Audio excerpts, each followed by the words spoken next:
Here we have an under engine from a lawnmower.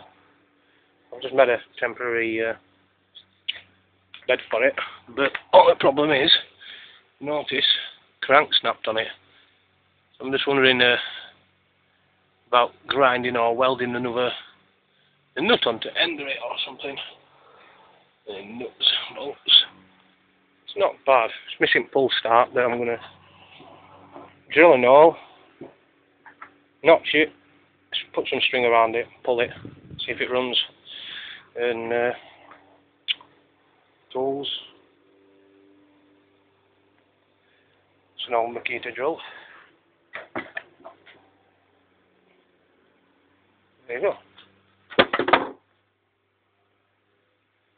It's been sat in a farmyard for years and years.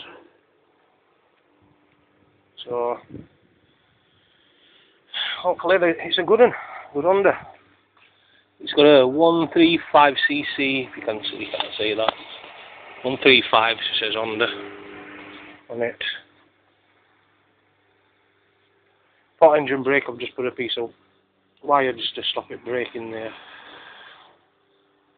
Piece of wire and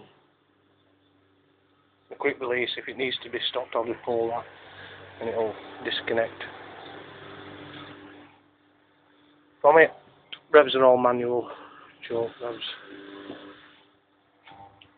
Me handy dandy filter.